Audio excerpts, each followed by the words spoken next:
महामना मदन मोहन मालवीय जी के चित्र पर माल्यार्पण कर दीप प्रज्वलन कर कार्यक्रम का आरंभ करें। माननीय मुख्य अतिथि, विशिष्ट अतिथि अध्यक्ष महोदय। और मैं इस हेतु वैदिक मंगलाचरण के लिए शीतांशु पांडे जी को आमंत्रित करता हूं कि आप आकर वैदिक मंगलाचरण।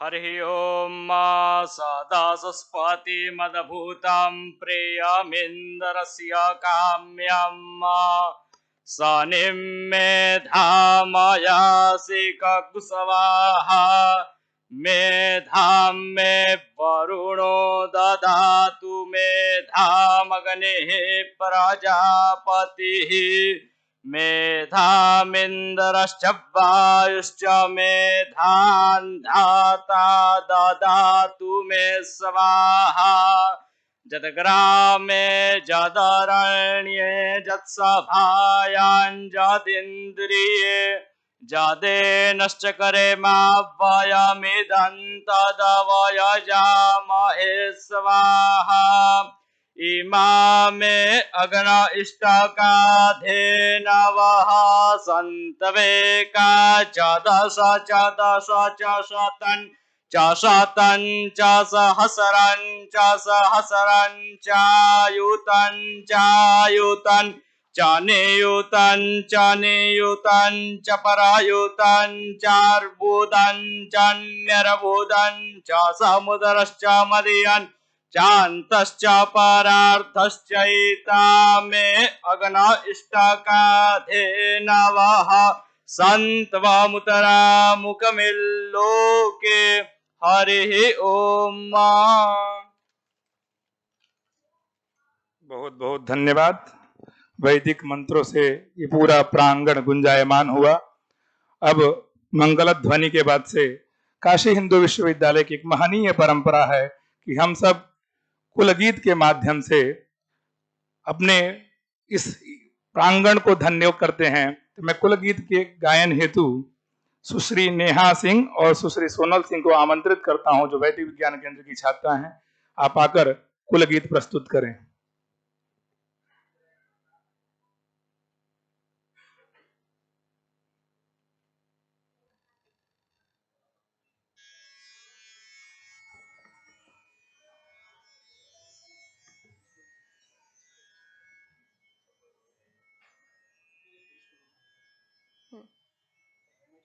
नहीं ठीक है। मधुर मनोहर अतीव सुंदर ये सर्ववेद्या की राजधानी राजधानी। मधुर मनोहर अतीव सुंदर ये सर्ववेद्या की राजधानी राजधानी। ये तीन लोकों से न्यारी काशी सुज्ञान धर्म और सत्य राशि बसी है गंगा के रम्य तट पर ये सर्ववेद्या की राजधानी राजधानी। नए नहीं है ये ईंट पत्थर है विश्वकर्मा का कार्य सुंदर। रचे हैं विद्या के भव्य मंदिर ये सर्व सृष्टि की राजधानी राजधानी। यहाँ की है ये पवित्र शिक्षा कि सत्य पहले फिर आत्मरक्षा, बीके हरिश्चंद्र थे यहीं पर ये सत्य शिक्षा की राजधानी, राजधानी। वेद ईश्वर की सत्य बानी, बने जिन्हें पढ़ के ब्रह्म ज्ञानी, थे व्यास जी ने रचे यहीं पर ये ब्रह्म विद्या की राजधानी, राजधानी। वो मुक्ति पद को दिलाने वाले, सुधर्म पथ पर चलाने वाले, यहीं फले फूले बुद्ध शंकर ये राज ऋषियों की राजधानी, राजधानी।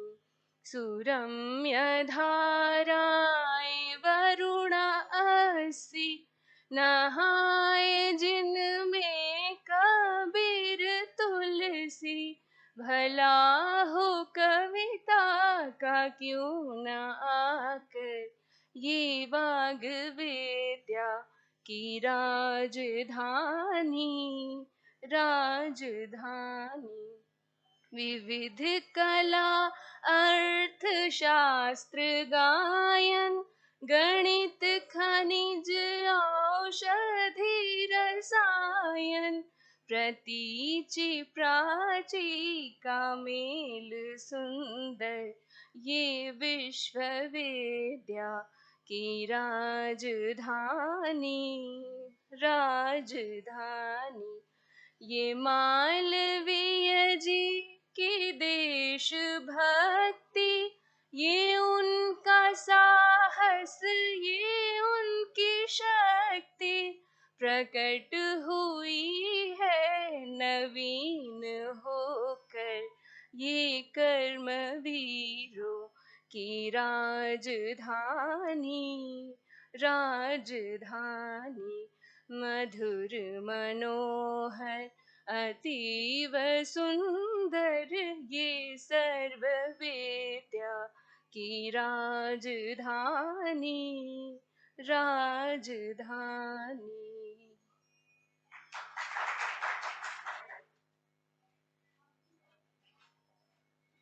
जैसा कि विश्वविद्यालय का एक अपना एक ये पुण्य गीत कहा जाता है, कुल गीत को पुण्य का गीत कहा जाता है, तो करतल ध्वनि नहीं करते हैं।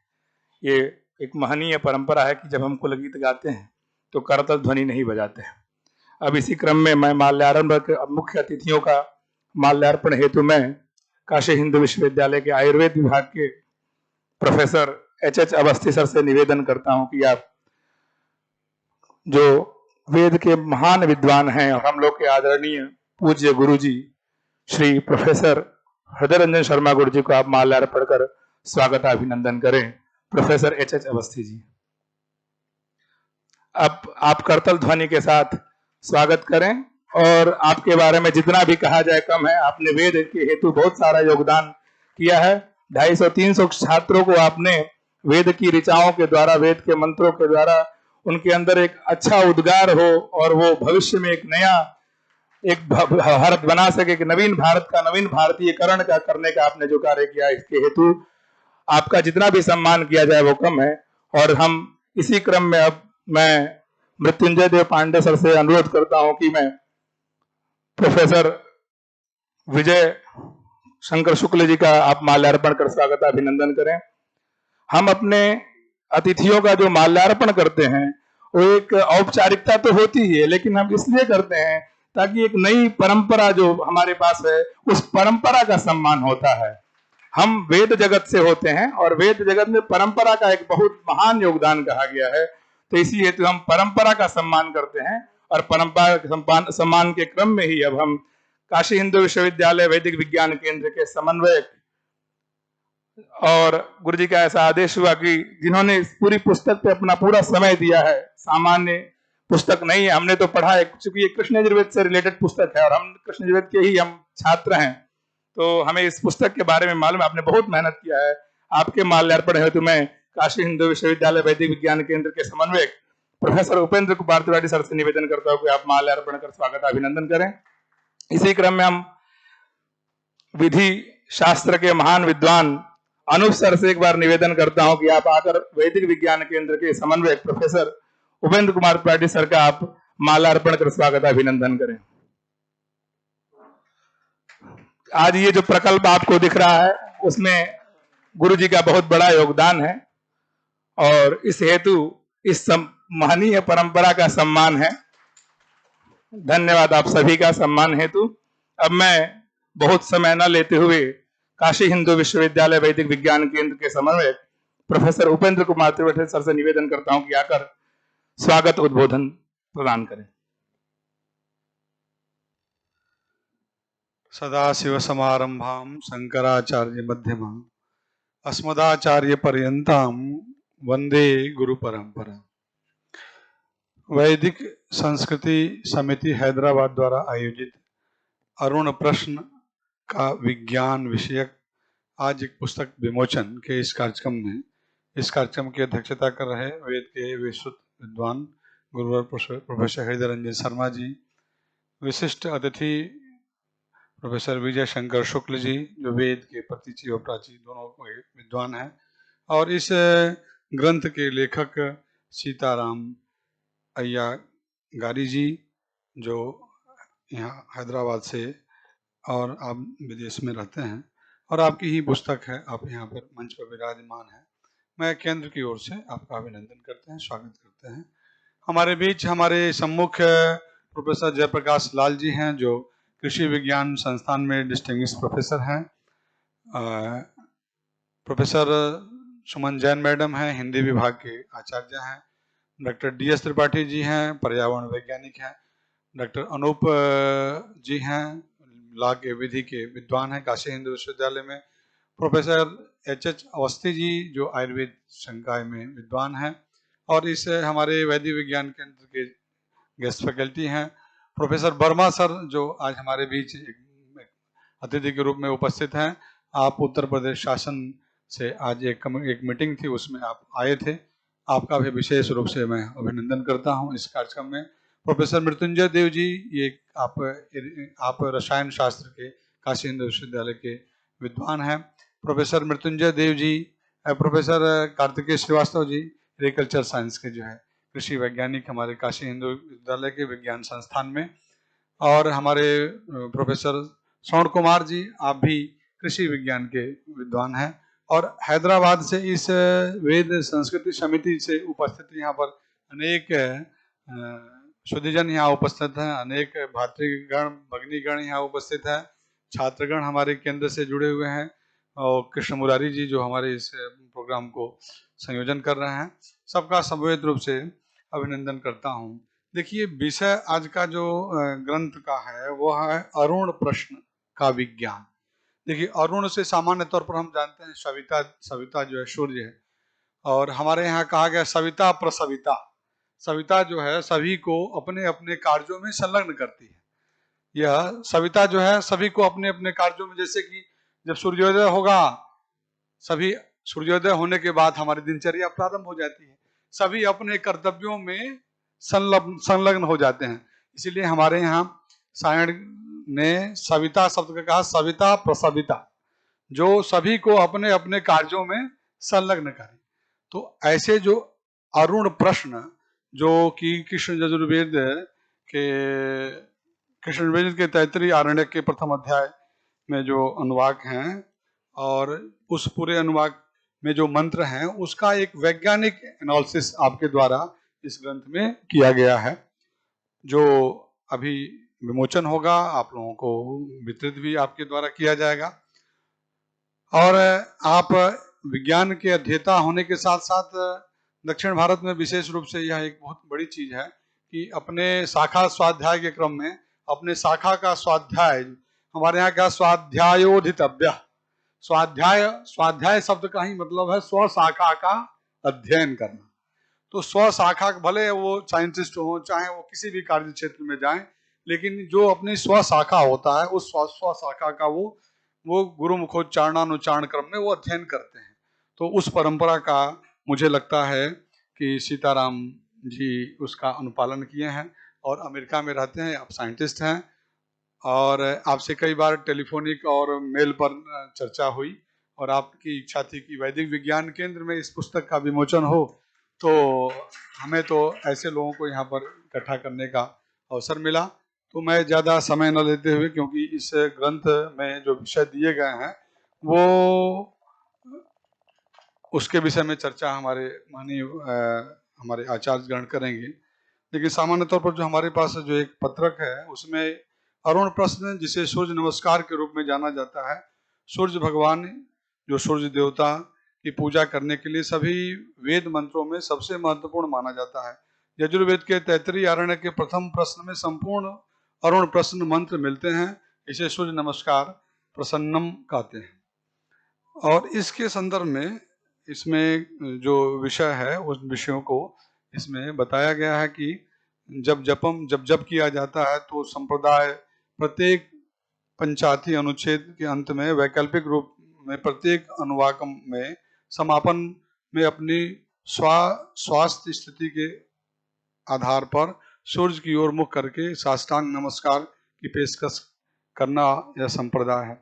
मुझे लगता है कि जो हमने सूर्य नमस्कार की जो भी एक जो विधा है, जो योग में जो सूर्य नमस्कार का क्रम है, देखिए जो भी हमारी जितने भी शास्त्र हैं वो वेद मूलक ही है। वेद में उसको मूल रूप में मिलता है, प्रतीक रूप में मिलता है, उसी का विस्तार हमें शास्त्रों में प्राप्त होता है। तो मुझे लगता है कि इस विषय में प्रकाश हमारे आचार्यगण और आप ही करेंगे। ज़्यादा समय न लेते हुए सभी का मैं सम्मिलित रूप से सबका मैं अभिनंदन करता हूँ, स्वागत करता हूँ। बहुत धन्यवाद आचार्य जी, आपने बड़े कम शब्दों में स्वागत भी किया और विषय के ऊपर अपना प्रकाश भी डाला। अब जिसके लिए हम सब बैठे हैं वो अवसर, वो क्षण आ चुका है।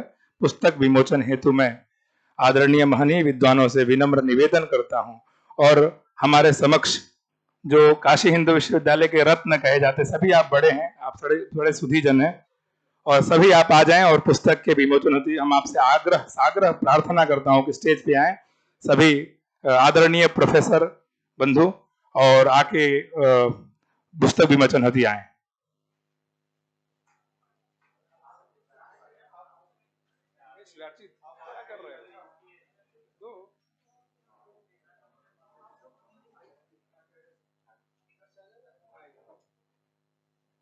और आप लोग मंगल ध्वनि के साथ करतल ध्वनि भी करें, जिससे पता चले कि ये प्रांगण में कुछ ऐसी ऊर्जा हो रही है।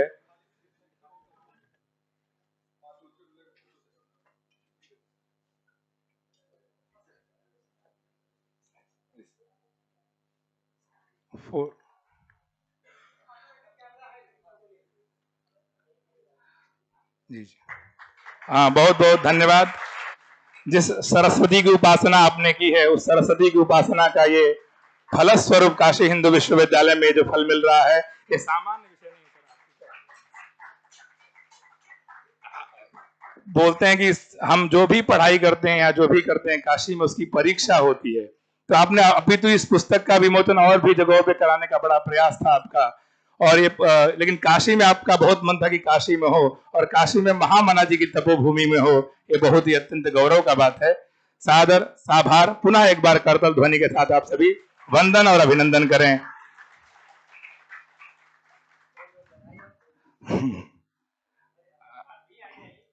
आप सब, इनके परिवार के लोग भी आए हैं, अमेरिका में जो इनके परिवार के लोग रहते हैं सभी आप आए और एक फोटो सेशन हो जाए आपके इस पुस्तक का। आप लोगों ने बड़ा परिश्रम किया है, तभी इन्होंने ऐसी पुस्तक लिखी है। जो सामान्य तौर पर अमेरिका में जो रहते हैं वो अपने जॉब और उन्हीं सब में व्यस्त होते हैं, ऐसे कार्य करने में समय कम होता है, तो घर की जो अर्धांगिनी होती है बड़ा सहयोग करती हैं। तो आप सभी आए और इस विषय में आप सभी का धन्यवाद और हृदय से आभार वंदन करते हैं। करतल ध्वनि के साथ स्वागत करते रहें, उत्साह वर्धन होता रहे। बहुत बहुत धन्यवाद सभी महनीय आचार्य गणों को। और मैं सीताराम अयंगारी जी से निवेदन करता हूं कि आए और अपने विषय को बताएं कि इन्होंने क्या लिखा है उसमें, जिससे सभी को पता चले कि आखिर में ये सही में क्वांटम फिजिक्स है कि क्या है। तो इस विषय में मैं सादर आमंत्रित करता हूं professor.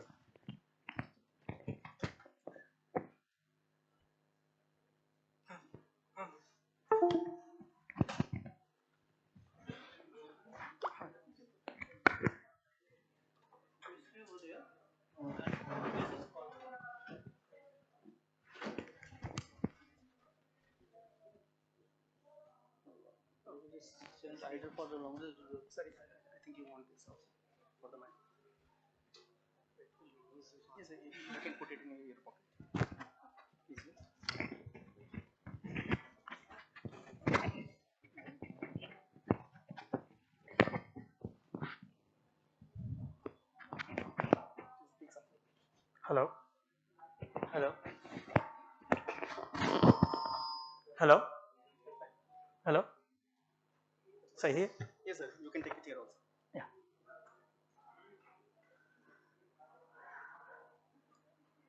Namaste. Good evening. I'm Sitataram Ayyagari from Houston, Texas.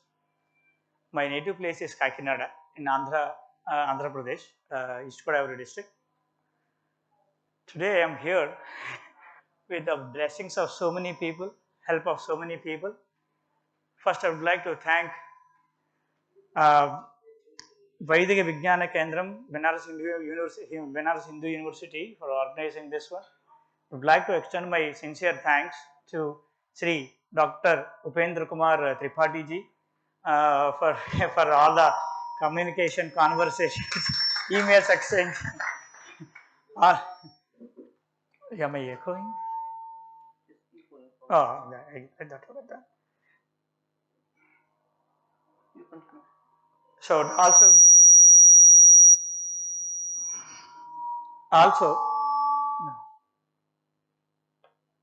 also, I would like to extend another my sincere thanks to none other than Sri Ganapati Sri Krishna Murari Tripathi ji. I know it's a very tough job. A lot of phone calls, lot of conversations.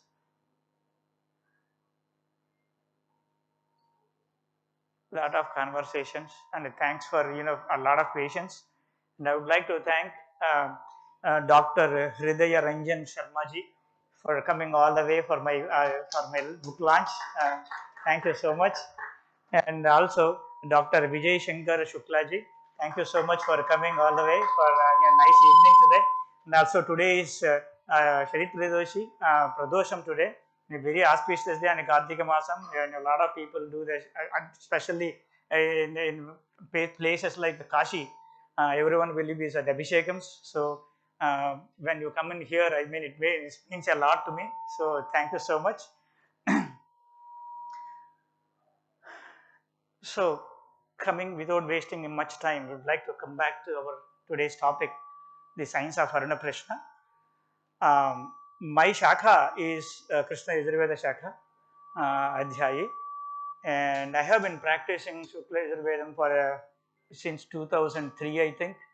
I don't remember exactly, but it's bits and pieces like a rainy season, every now and then. But more sincerely, I started from 2005. So from then onwards, I did not waste any time. So after office, directly go to my guru's place. That's the temple, Tri-State Temple in Houston, Dayton, Ohio. He is a Ganapati. His name is Ramesh Rajamani. So I go there. I take bath. I change my clothes, get into the temple, and start learning from him. So he will teach some verses. He will go back to the puja and entertain, do the archanas and everything. He will come back. He will teach me something. He will go back. In the meanwhile, I'll be practicing. So that's how it went for a few years. Then I came to Houston, Texas in 2007. I'm very fortunate to meet late Ganapadigal, none other than Uday Kumar Sharma Gullapudi. So he taught me so much stuff in Vedic. He taught me a little bit of Sanskrit. He taught me Ganapada for Ashirvachanas and main pujas and all that. I'm very grateful to him, but unfortunately he passed away. But of course, he will be listening from the heavens and see my presentation today. So that is that. Okay. So the journey started answering my son when I'm teaching him this Aruna Prashna. So Aruna Prashna is very interesting. It is not a narration from left to right or the first page to next page. It has got lot of questions, lot of answers, lot of follow-up questions, lot of follow-up answers, and also there are stories. So he's even asking me why a story in a ritual. He's expecting some name like stotras and things like that, personification of God in multi-directional. But suddenly Aruna Prashna will have a lot of stories. So he asked me what is this stories all about and also how it is relevant today. So that made me think from since 2016 I started working on my way out and I'm able to put this particular book because the next generation especially they need to know and appreciate what is there in our Vedas. So it is not simply just a chanting, memorizing and doing some puja, but there is a lot of information behind these sutras. By definition, sutra is very simple, unrepetitive, informative, infallible and all that. So each line has got so much insight. Each verse has got so much insight. Each mantra has got so much insight. So I did my best as my first attempt to write a book, something like this. So, oh, this is again sleeping. So,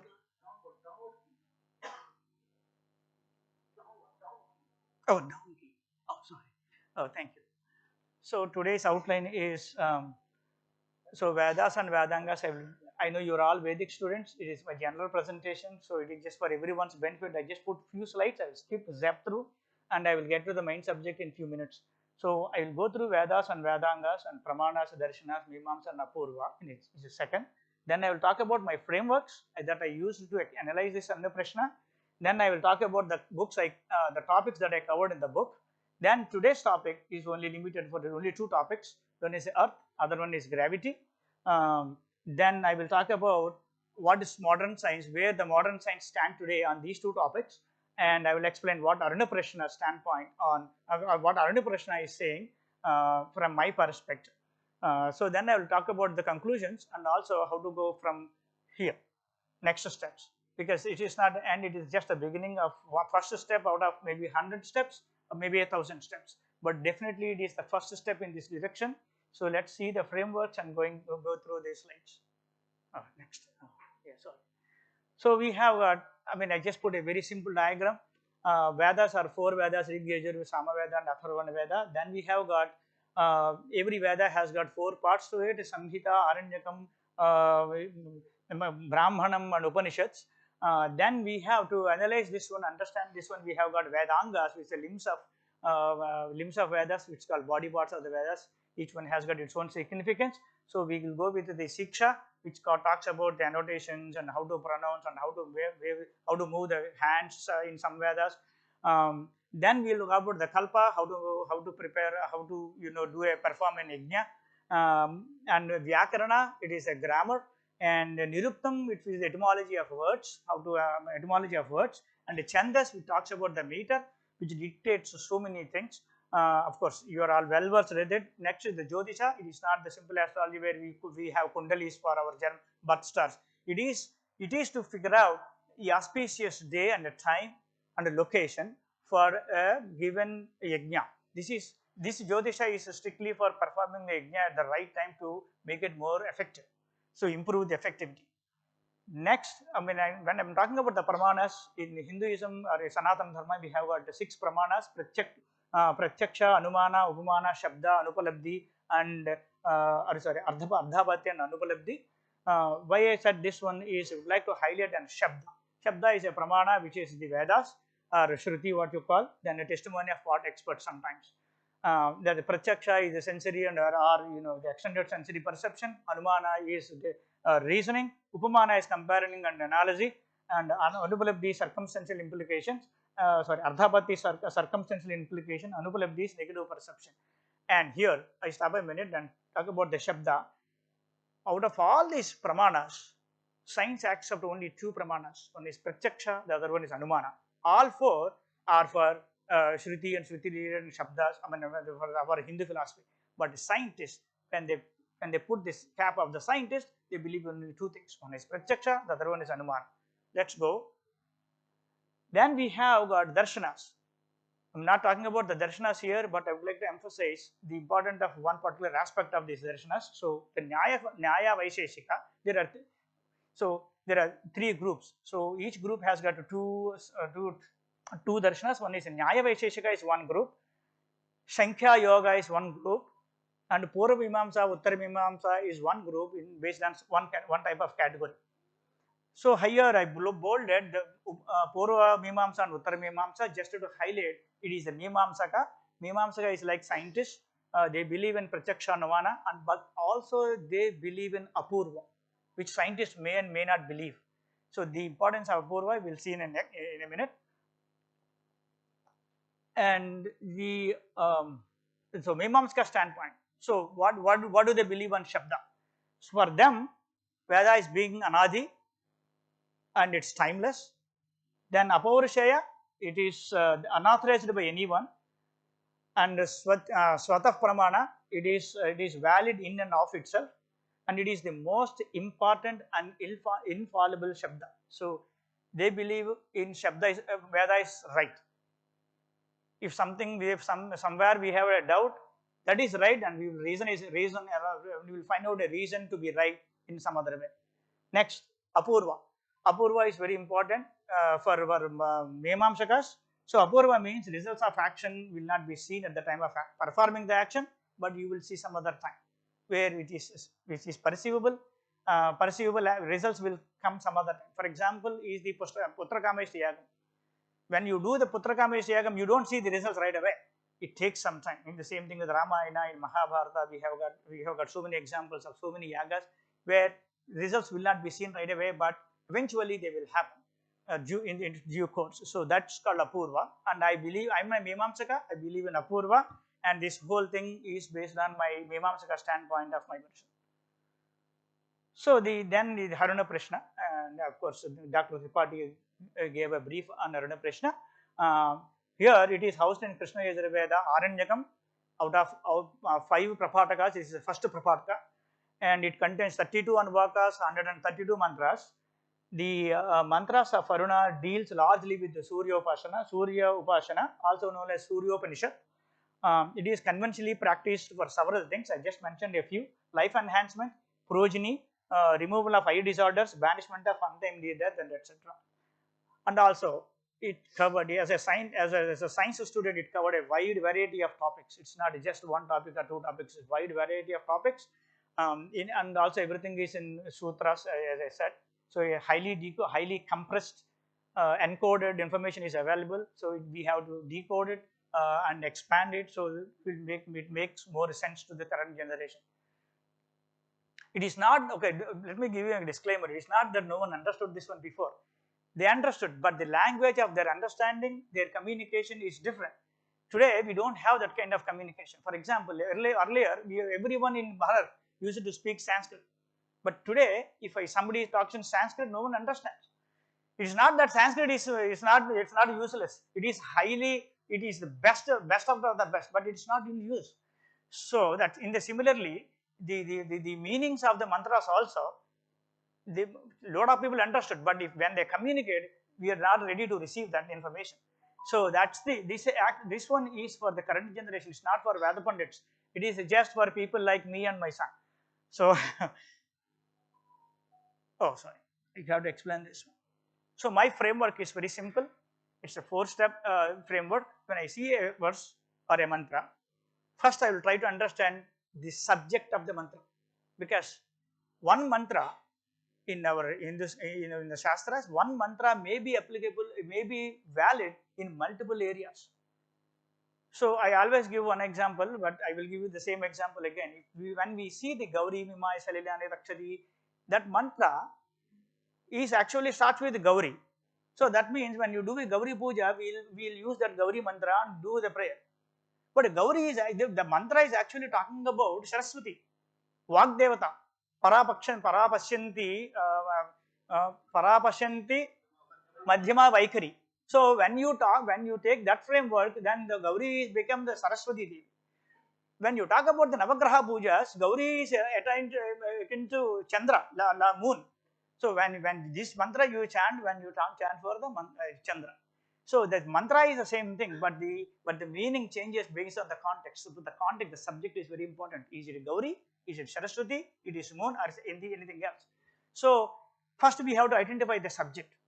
How do we, so the subject may not be available in one verse or one mantra. Maybe we have to see, sometimes we need to more than one mantra or one anuvaka completely. Maybe a couple of anvakas, but one way or the other, you should be able to identify a subject which will be meaningful for all the mantras. Okay. Next, acquiring subject related knowledge. When you think about it, sunlight or a moon, you should know lot more information about a moon. Chanting the mantra 100 times is different from understanding what actually moon stands for. What are all the things moon stands for? Moon stands for so many things. It's not just the moon. A planet which is rotating around the moon. It has got so many things in it. So what aspect of moon we are talking about?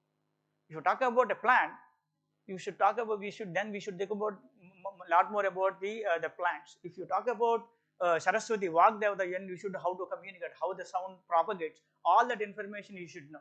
By the way, the Gauri Vimaya Takshiti, not only Gauri, Saraswati and Chandra, if it is a mathematician or if it is a physics student which may not believe in any of these gods, still it talks about the arithmetic equation, arithmetic progression.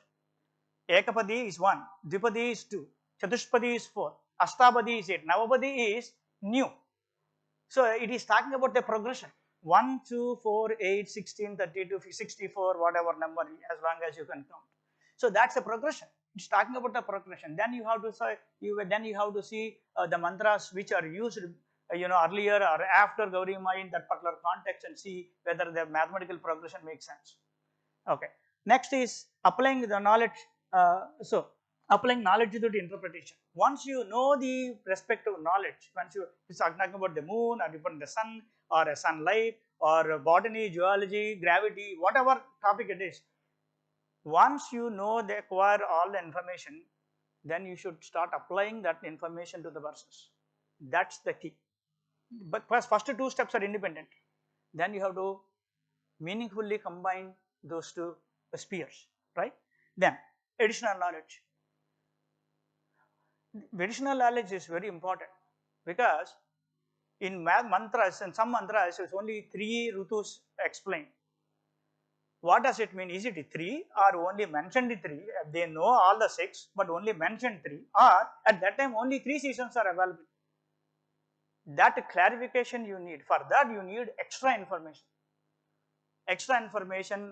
You borrow from anywhere, but you should know all the information. That's why I put it. Culture is important, history is important, law of the land, geography, weather patterns, etc. So if I say 6 seasons, when mantra talks about the 6 seasons, that means he was somewhere close to equator. He is not a northern hemisphere or a southern hemisphere, because they don't have 6 seasons. As simple as that. So that particular mantra is surely available, is surely applicable only, what is that? Land mass that is around the equator. Next. So I have covered 6 topics in the Aruna Prashna, starting with the Bhumi, Vayumandala, that's the atmospheric layers, then Varsha, the rains, Gurutvakarshana, gravity, Surya Rasmi, the electromagnetic radiation, and Yajna Bandham, quantum entanglement. So I'd like to talk about only 2 topics which are bolded, is the Bhumi and Gurutvakarsanam. We will see how much I can cover. So my approach for this presentation is, first I will talk about the subject, that Earth, and I will talk about the relevant science quickly. Then I will talk about the traditional interpretation which is available today. Then I will talk about the scientific interpretation that I came up with. So this is our universe. This is our universe. So on the right hand side you see a big cup. which was tilted. So that's actually our universe today. Right after the Big Bang, it took 13.7 billion, 13.8 billion years to wherever we stand. This is that it took 13.8 billion years where we stand. It is expanding further, but we do not know what's going to happen or when what's going to happen in future. But scientists trying to figure out what's going to happen to our universe tomorrow. This is called Big Bang theory. The first one is strictly for Big Bang. It describes how the universe expanded from initial state of high density and temperature. If you can see, if you can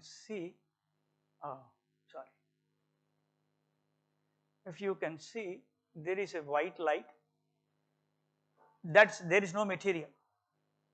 There is no gluons. There is no quarks. Nothing is there. It's just energy, high density, high temperature energy. And it went when the Big Bang happened, the inflation happened. That means like our prices skyrocketing. It just expanded in 20 minutes, and then it started cooling for a few million years. Then it started expanding the way we have. Then the first element has started with quarks. We will see in a minute. So basically, what it says is it happened once and it is expanding ever since. That's the Big Bang theory. And none of the theories are 100% accurate. They have their merits, they have demerits, and even Big Bang theory has got a lot of problems, unanswered questions. So then we have got the big bounce. The big bounce means it is repetitive. So it expands some point and then it starts contraction. Then again it starts expanding. That's called big bounce in simplistic words. Then epirotic. So this is also a cosmology model, but however, this one says it will be like this. Like you can imagine what is that, amoeba. And if you see in the Discovery Channel, amoeba like this. So they said this contraction, expansion is continuously happening. That's that. Then, so we talked about the universe. Then we are more concerned about our solar system. Whatever happens 13 billion years ago, we don't care about today. That's just a knowledge. But what we are more concerned about our solar system, our planet and our sun. So if we talk about the solar system is actually analyzed by nebular hypothesis. There are so many hypotheses, but this nuclear hypothesis or nebular hypothesis is most winning hypothesis. So solar system started with the solar nebula. Nebula is nothing; it's just gas and dust. Then it's like it's all over in the space. Then some external turbulence happened. Then all the pieces, all the gas molecules started jumping and up and down. Then there is a gravity. So the collapse subsequently led to the formation of protoplanetary disk. This is the diagram is protoplanetary disk. Whatever you see, it is full of dust and gas. And here in the middle, you have got sun. So when it is started compressing further, the first one emerged is sun. But still, apart from the sun, there is so much gas and so much dust. So subsequently, those also started, bombarding, colliding, fission is happening, and subsequently other planets also happen. But solar gas is still there. It is the same. Dust is still available in the cosmos. So, and more than the solar system, out of the solar system, what we were worried about is our Earth. So our Earth has got a lot of elements, right? So attempts to explain the origin of elements found both on Earth throughout the universe using the nuclear physics. So Earth is more analyzed based on the nuclear genesis. Nuclear genesis is nothing. So it is basically how the nucleus at the time they started analyzing at the nuclear level. So in the nucleus we have protons and neutrons, right? But these protons and neutrons are also formed by something called quarks. And the quarks are independent quantum particles, but they are glued by gluons. So if I see the proton, I have got two up quarks and one down quark. And if whatever is the wave,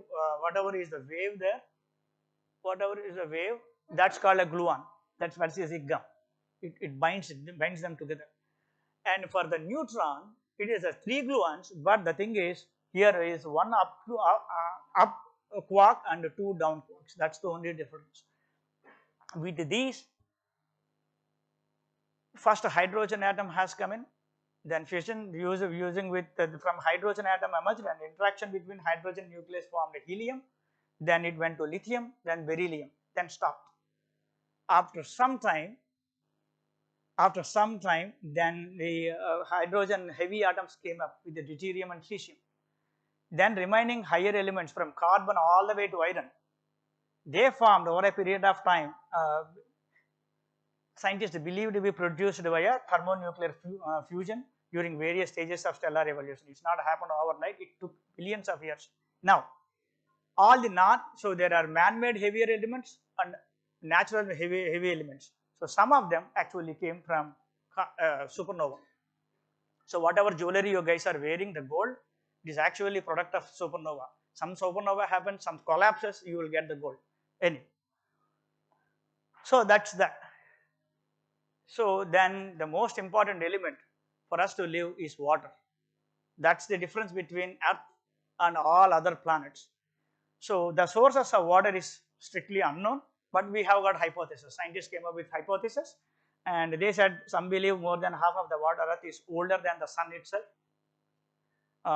and has come from the outer solar system. Some people actually believe it's come from the Jupiter or one of the planets of Jupiter.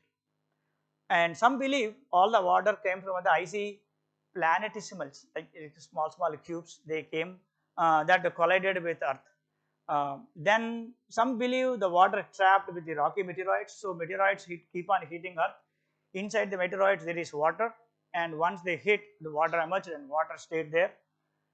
But whatever is, somehow water came in, and we have got so much heat because of the thermonuclear process or fissions or whatever. Water evaporated and it formed dark clouds. Eventually it came down with rains and the cycle started somehow, but there is no concrete, these are all hypotheses. So again, everything has got their own merits and demerits. Now, after the water, what's more important is life. So how the life came in, that is explained by abiogenesis, right? So it came with a singular cell organism, then it went to multi-cell organisms. So yeah, cyanobacteria came into being, and it is thought to have produced the first quantities of oxygen. So they believe that cyanobacteria actually produce this oxygen. So oxygen led to the formation of ozone protective layer, and it went over. But till date, we did not produce a single cell on our own. It's all God made. Next. Now the Aruna Prashna has come. So Aruna Prashna means it is a Prashna. It is not, Prashna means not just a question, it is in-depth analysis, very deep analysis, contemplative analysis.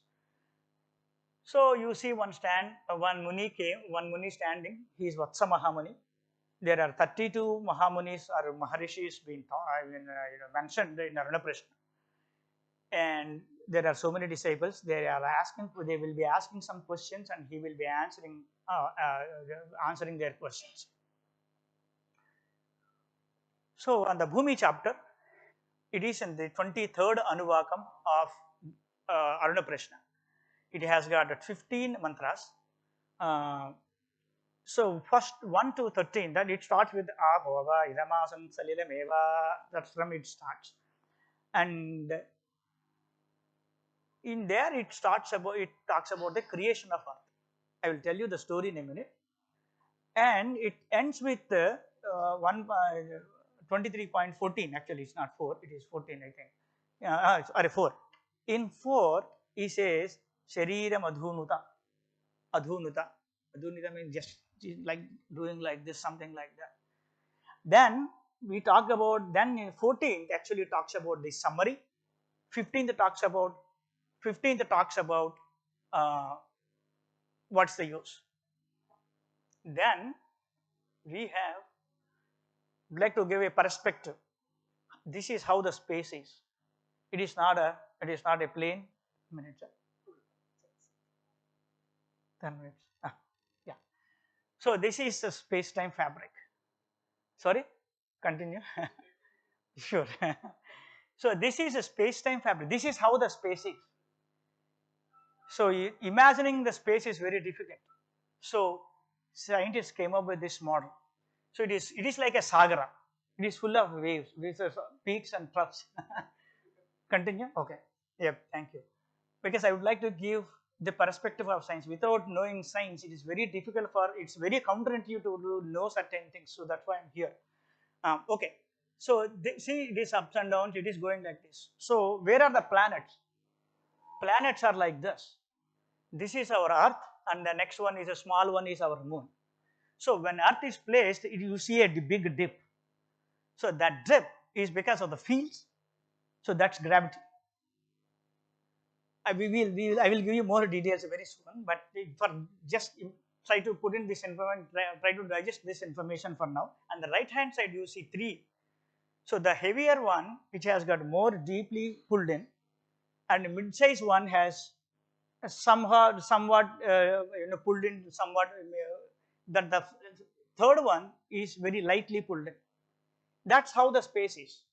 Akasha is gives the one which gives the opportunity. We'll come back there. So this is Akasha. It is giving the opportunity for the plant to stay inside. Okay. Then I'll give you one more thing, because this is also counterintuitive. One is the sun, the other one is earth.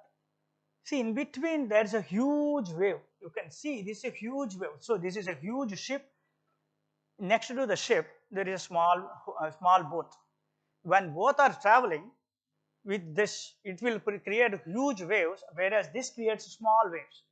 So that's where the turbulence happens. So if they are distant apart, the turbulence effect is smaller. When they are close, the turbulence might turn the earth upside down. So this is what is. Third one is what we should know is earth is not rotating the sun the way we think in two-dimensional page. That's how it is rotating. So that is how it is rotating. You see, earth is actually going through a fence. The military fence you have got on the borders and things like that. That's how the earth is actually rotating, while sun is rotating. Sun is traveling straight through it. So sometimes earth is running or rotating faster than the sun. It has to, because it has to advance. So that is that. With that, you will get into our mantras and realize what it is saying. So this is another small figure I gave. This is the galaxies. I gave 3 galaxies putting together in a graphical form, and it has got more depth in it. And by the way, those are all small stars, and these are all huge galaxies. Now Aruna Prashna, we'll stop here. Aruna Prashna talks about a story. So there is a Prajapati sitting on a lotus leaf, or sleeping on his lotus leaf, suddenly gets up and he thought of doing the creation. Then he underwent tapasya. During the tapasya, after tapasya, he might have done for millions of years in our year, and he opens his eyes and he does this. He shuffles his body. During the shuffling, it's very interestingly, where am I? I don't have. Okay. So Rishis has come up. So some Rishis came up with nails. Some Rishi groups came up with hair. Some Rishis came up with his sweat, and a total came from with the rasa, his life energy. Then there is a turtle, but he did not believe. He did not plan to create a turtle. He was surprised to this turtle, and he asked, "How did you come? Because I did not create you yet. How did you come?" Then the turtle says, "I am there all the time. I am eternal. You just came in." Oh, then it is interesting. Prajapati contemplates, and how come this happens? Then he realizes he is none other than the Adi Narayana, Sahasraksha, Sahasrapad. So then he says, "Oh, you are the ultimate. You create the universe. Then he will honor his request and he starts creating the universe. When he is creating the universe, he takes palm full of water and he offers. By the way, at that time, it is full of water. Earth is full of water. There is no landmass. It's just water all over. Then he takes palm full of water and offers this water. And whatever direction he poured the water, from that direction he asked sun to rise. And sun rises. But that direction is called east. Then he took another palm full of water and offers, asks Agni to come from west. And another offers another palm full of water and asks air or Vayu to come from west, rise from west. And another palmful and he will ask Indra to come from north. Then another palmful and ask Earth to come up from the waters, emerge from waters. So water comes from, water, Earth is inside and it comes up. Then he offers another palmful and he throws the water up and asks all the devatas to come. When he is throwing water up, you have got gaps. Some water comes down, some droplets falls down. That is not his intention. Intention is to only invite devatas. But when he throws, the droplets come in, that is unintentional. From that unintentional water droplets, Pisachas has come, demons has come, Rakshasas has come. It is just to make the balance. But anyway, I'll come back to it. So the next one he will offer few more and ask plantation to come and Pitras layers to establish and all other upper layers above the Indra layer to establish. So that's the story. So what exactly is this? What exactly this is, how a scientist will think about the story, a metaphorical explanation of the earth creation. So as I said, the first diagram is a very smaller compared to the second one. This is, by the way, this is done by my daughter. I gave my idea and she put together this diagram, this paint. So this droplet, and with the gravity, it started pulling all other dust and gas, and it will became bigger and bigger. And the third diagram, actually you see, the land mass is inside the waters. That is when Paramatma asked land mass to rise. And the fourth one is what we are in. But remember, this is one piece when Paramatma asked land mass to come up, emerge, right? So that's one piece, not 7 continents. Okay, and this is the evolution of land mass. But there is no atmospheric layers in this one, but we will see in a minute. This is my work. The whole story that I told you, this is what it is. So this one, this diagram is before Prajapati and our turtle created this land mass, earth, and this one is after this conversation, after he is offering his palm full of water and ask one after the other. How? In here, if you see, this particular portion is south. This is south, this is south, and this is south. And this is sun, and this particular portion is north. Before this Prajapati actually,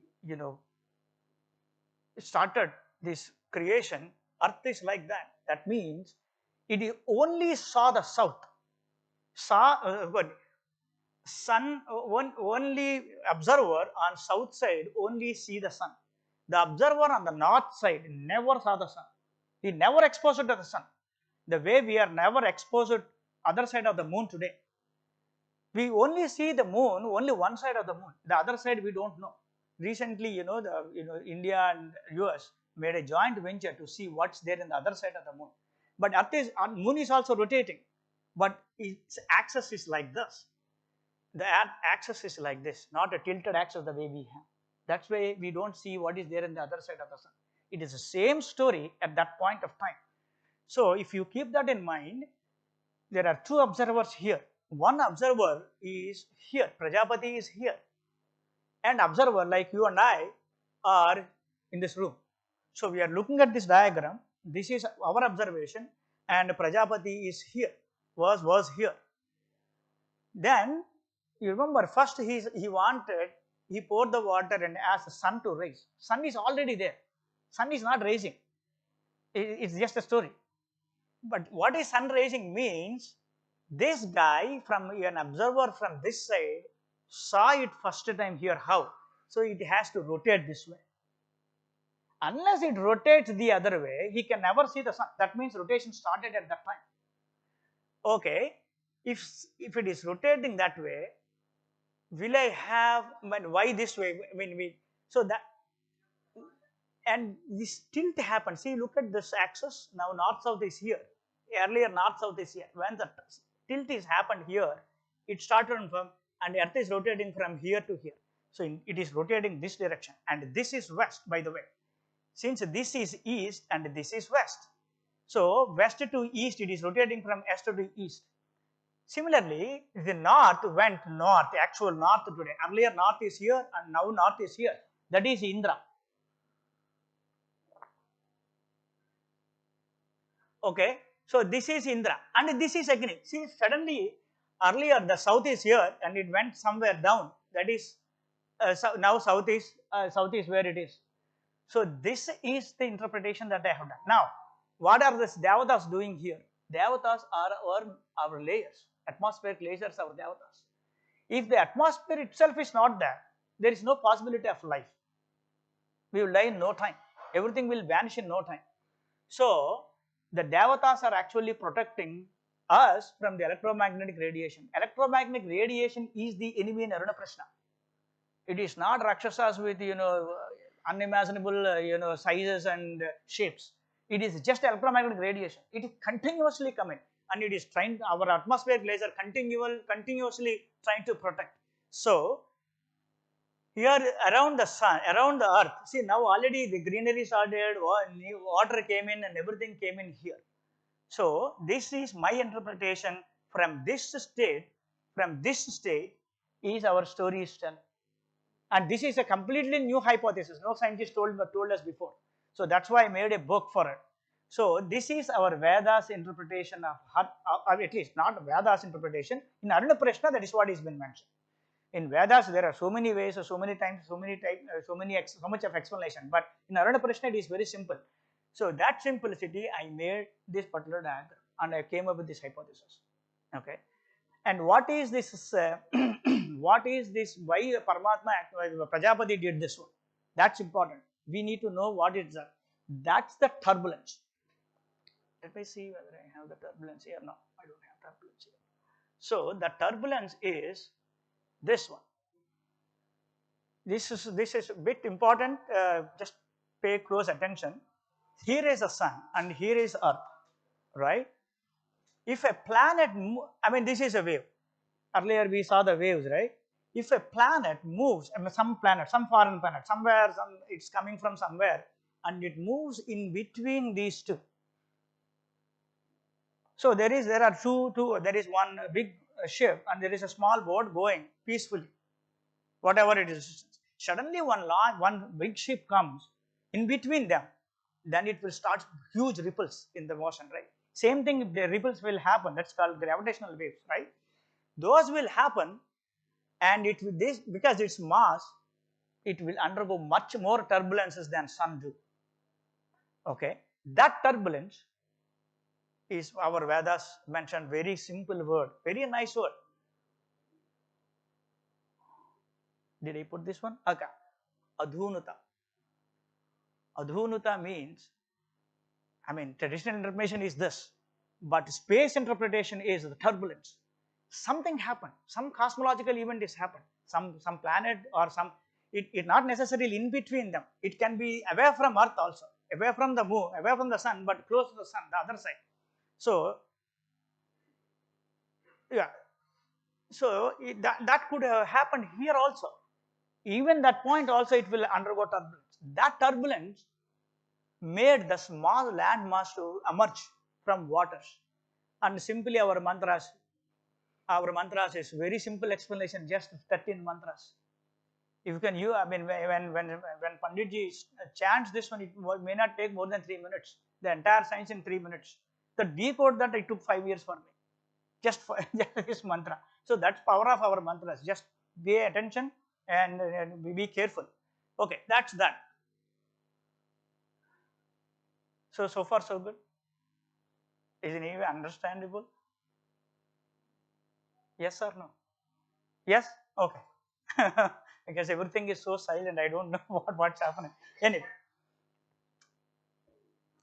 So two greatest scientists of our times is one is Newton, the other one is Einstein. Both talked about gravity. One observed apple falling from the tree. The other one other one said there is no gravity. There is no force. Gravity is not even a force. So we will see that in a minute. So those two scientists put together a nice model about this gravity, this attraction, the force.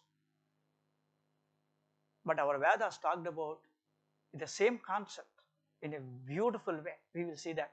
Very simple. I mean, if the Artha chapter, the Artha mantras takes for him to read 3 minutes, it only takes 1 minute. But in 1 minute, they explain the beautiful science of gravity. We'll see in a minute. Okay, sorry. Again, the model is, first I have to explain the science, right? That science, what is this? What does it say? What is happening? Yeah, so time is rotating. Okay. If there is no observation, there is no time. You cannot measure time. That's called event in space, in cosmos, right? In astrology, it's called event.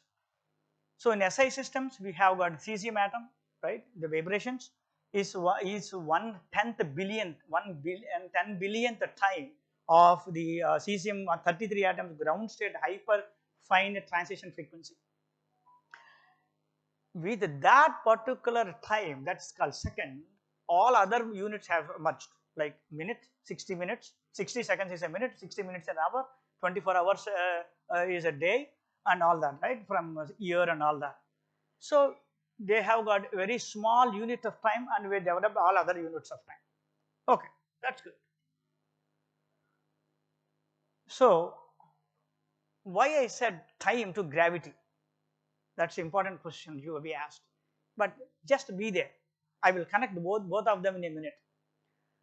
So Newton asked himself, why the apple is always coming straight to the center? Why it is not going up? Why it is not going sideways? Then he concluded that Earth has got a property draw things, right? I mean, that's a simple observation. And then he concluded Earth has got a drawing power. So that means matter has a drawing power. And he created all kinds of formulas, which are valid, by the way. It only valid 200 years. After 200 years, it is not even a, then what happened? Einstein came and he said, it is not even a force. Gravity is not even a force. There is no force at all. He said, gravity is a consequence of space-time. We saw the space-time. You saw that waves going like that. That's space-time. I will tell you why it is a space-time in a minute. Just give me a minute. Here, he said it is not a force. Then if it is not a force, why it is attracted? Why the apple is always falling, to the ground, and why Earth is rotating around the sun all the time? It should go away. It should move away on its own, right? But it is still moving. So there is some attraction. Then what is it? Then he said, that's the consequence of space-time itself. What is space-time then? So let's see. So space is like a fabric. It's like a cloth. So if you have a cloth, it is a soft cloth. It's not a stiff cloth. So it can bend, you can hold, you can fold, all that, right? So this is simple. So when you have something like this, if you put an object, it will go deep. He said space itself is like a cloth. That's called space-time fabric. Fabric is cloth. He said, because it's like that, if you put a heavier object, it goes more deeper into the space-time. If you put a lighter object, it will go less deeper into the object. It is the property of the space, nothing to do with the matter itself. So that's then all the Newtonian physics is about the gravity is no more valid. But it hold good for 200 years. Even it is still good today mathematically, but by concept it is not there. Anyway, space-time fabric is constantly changing. Yes. Why the waves are coming? If it is a cloth, if somebody is holding, it should be stable. But why it is always moving? The way we saw the picture, it is moving because in the space, matter is moving, sun is moving, earth is moving, and supernova is happening. All so it will whenever supernova happens. That means if the star burns out, it will push so much energy. If the black holes collide, it will push so much energy. The space is full of energy. That's cosmic energy. That energy and matter, it will ripple. So that means if for example, if there is a pond and somebody is keep on throwing if you throw one stone, it will have a ripple and it will settle down after some time. What happens if 10 people constantly is throwing one after the other? There will be waves all the time. So it is exactly like that. Our space-time exactly like that. There is a collapse of stars and colliding of black holes, and matter is moving in space-time. So everything is causing the ripples. That's the use of the ripples. That is called samudra. Samudra. Samudra by definition is three swaras, right? Samudra. That is called samudra. Samudra is not necessarily ocean the way you see on the ground. It could be space is also samudra. And ambaram, akasham, we will see in a minute. So, in one more thing, Einstein said, earlier I shown you the cloth and it is pulling down, but that's not right. What is right is this, close to right is this. It is actually crushed by, it is pulled, the warping actually, it is called, it's pulled all the directions. Earth is actually protected all the directions by gravity. It is not just one direction. In here you saw, this is easy to understand, but it is not correct because above also there is a dip. So it is like there is a ball here and there is a earth here and around it there is a gravity.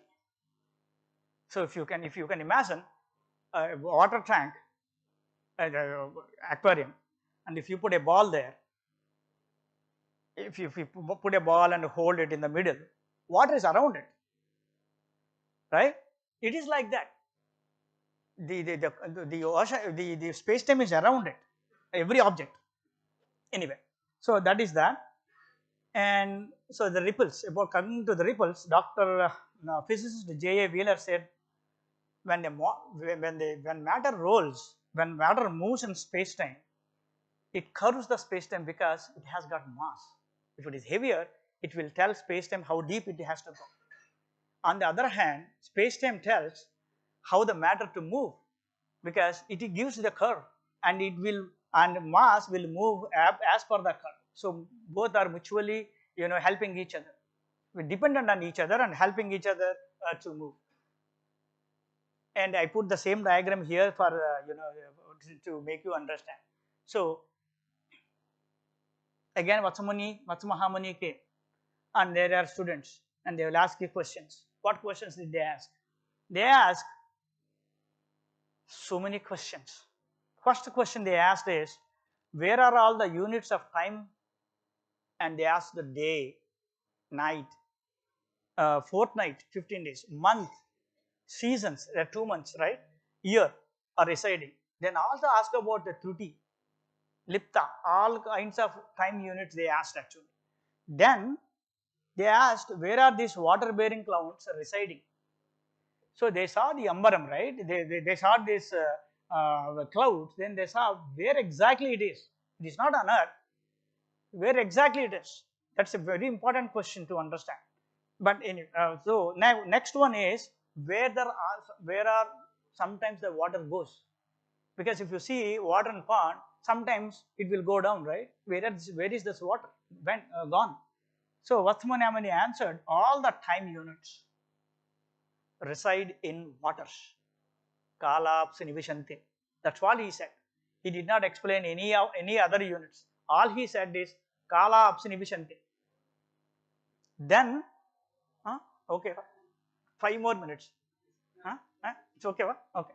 Kalapsi nivishante. Very important statement. It is like a Mahavakya. We will see why it is a Mahavakya in a minute. Kala Apsinibishanti. That's all he said. Then he said, where the water resides? Water resides in sun rays. He said water resides in sun rays. Then he said water evaporates by sun rays forming the clouds. Where the water clouds came from, that's the question, right? Then he said, he gave additional information. The way our masters do, when we ask a question, he will also give additional information, make you understand the concept, right? Same thing Vatsa Mahamuni did. That's the tradition that's the lineage we are following. He said lightning is also associated with sunlight. So we will see what does it really mean. So we observe Earth is rotating, Earth is rotation, revolution and water cycle. We observe three things on Earth, right? So based on three observations, we came up with our time units. Rotation gives day and night, revolution gives month and year. So when it is rotating around the sun, it takes 365 days, right? And we have got 12 Adityas, one for each month. So each month Aditya, why each month? Why it is the same Aditya, then why do we need 12? Because every month he gives you a different, he behaves differently on the earth. Starting from Chaitra Masa, if you take the cycle, in Chaitra Masa he behaves differently compared to the Kartika Masa. So since it is there, his behavior is changing, his influence is changing, we came up with 12. Because every day is changing, but we categorized into 12. So those 12 was 12 months. So this is observation about the revolution.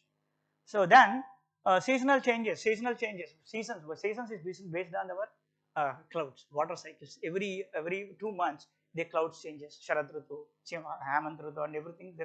Okay, that's the observation.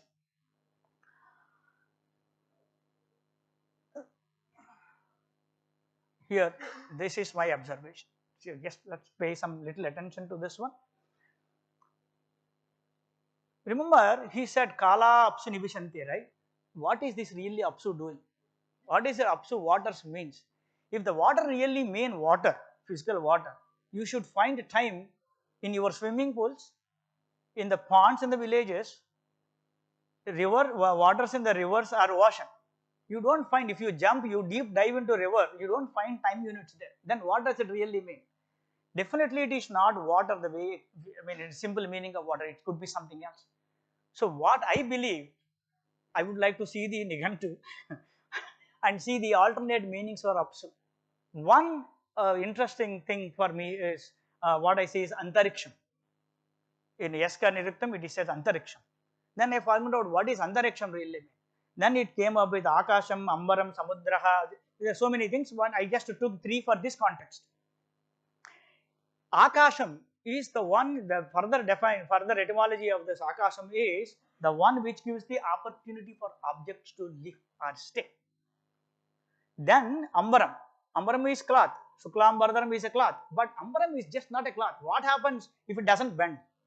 That is not called Ambaram. It is not because of the warps and wefts of the wood. It is the nature of the bending.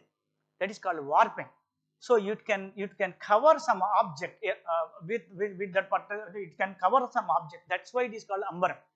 Next one is Samudraha. We saw already Samudraha. Sam Uttudra.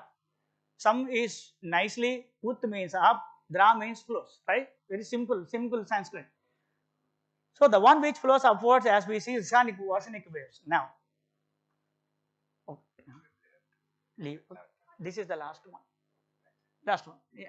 This is the last one. We will just finish. I know. So here, a very important thing is this. I know. Oh, is that right? Oh, so you want to talk? Oh, sorry. I'm taking all the time maybe. No problem. Conclude. Yeah, this probably, yeah. So when you see this box, you have got 2 points on the box. That is three-dimensional box. In the three-dimensional box, you have 2 points where you can measure the point with x-axis, y-axis and z-axis. Length, depth and height. You can point anything in this universe as long as it doesn't move. But when it starts moving, we have a problem.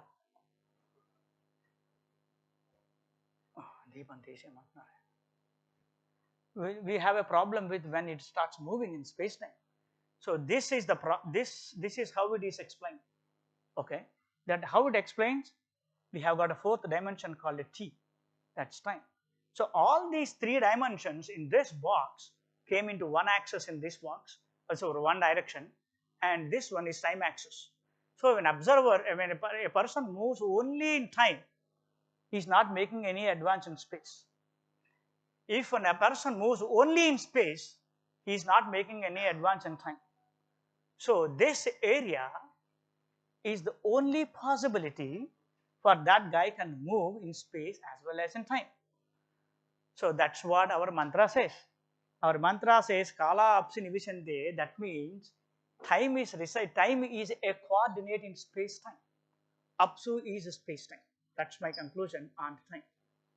And the last one, I think this is the gravity. And gravity, they asked what is holding, so the clouds going up, right? Why it stayed there? Why it did not move indefinitely above, away from Earth? It stayed there for some reason. So asking who is holding it? Then Vatsa Mahamani said, Vishnu is the one who is holding it. Then they asked, where is he getting that energy? Then Vatsa Mahamani said, Vayu is actually giving his energy. Okay, we saw the Vayu we saw the ups and downs in the space time. Vayu is Vata, right? Vata is actually basically it moves one object from one place to another place. That's the object, that's the definition of the Vayu. So this wave motion of space time actually moves objects. That's the Vata. That's what I derive. So when I said, I will conclude in a second. I think that's what it is. So Vata, it is coming from the Vata. So then they asked, who are the helpers of Vishnu? I know he has got a lot of strength. Who are the things which are helping? He said Agni and Vayu and all the avatars. So that is the resultant of all the energies which we talked about. The black holes, when the black holes merge, there is a gravitational wave energy. When the supernova happens, there is energy release. All these energies and movements, that's the one which is giving energy to this gravity, that is Lord Vishnu. Okay, that's in a nutshell, and this is a summary of what I said. So Vishnu is gravity that is holding the earth and heaven. Heaven means is not a Swarga, I mean for the science, it is clouds and the atmospheric layers. All the atmosphere above the clouds. Clouds will only in the stratosphere, right? Above all also is actually protecting the sun. That's all together it is heaven. Then Abhitaha. Abhitaha means, he very cleverly mentioned, it is Abhitaha means from the all sides. Newton said only one directional, it is only coming down, but Einstein said it's all sides. So Abhitaha means all sides. So it is Vishnu is protecting earth and clouds from all sides. How? They asked how. Then he said Mayukaihi. He said, Sainacharya said it is thread-like thing which is in Mayukaihi, by the definition it is rays, Mayukaihi is rays. But Sainacharya mentioned it is thread. Like people hold things from the like thread. He is putting like a thread, and some other interpretations put nails. So when you put nail, it will be very tight. So that tightness actually Vishnu is protecting the earth and clouds together. Then Vata, I just mentioned Vata, he is ups and down motions of the space time. Then various Vayus and Vishnu and the quantum fields and space time, which is known quantum fields are working together, produce the gravitational effect as we observe. And time, Kala Apsi Nivishante describes time component of space time, and gravity, the Vishnu, describes warping nature of space time. Together they are describing space time nature of the space time. So that's the diagram, and I put some for information. You can pause this video whenever you wanted to read what is Apsu, what is Abhitaha, what is Mayukaihi, what is Vataha. That's about it. And this is my request. We have got 4 Mahavakyas, one in each Veda. But when there is enormous commentary written by so many great scholars over thousands of years. But what I think is, what I think is this Kala Apsi Nivishante, Vata Hari Vishnur Balamahu, Kadiptikim Parayanam, Agneya Vayavasyaiva, Yadadasya Parayanam, all these also to be considered as Mahavakyas for the science people. I mean, for all 4 is for the moksha and the value and the knowing the self. But these things are for the scientists. These are all Mahavakyas for scientists who have a lot more to know about our science and how the mother nature. And this is my proposal. This is my last slide. So what I think is, I would like to inspire scientists to look into our Vedic scriptures and see what we do not know what as of today. And Veda has got so many things. I just only explained few mantras, right? But Veda is so enormous. If we start encoding, we may reveal so many new things in what we do not know. And another thing is, I would like this information, this kind of analysis or frameworks to be coming into the educational institutions right from the very tender age, like middle school. Then I also would like to know, I would like to also propose like Veda Pandits, Sanskrit Pandits, where they will actually give the Nirukta definitions, or they can develop Nirukta definitions as per the context. And of course, scientists, respective scientists, come together, sit together, and analyze together and see the more unknown things to the science today. Thank you.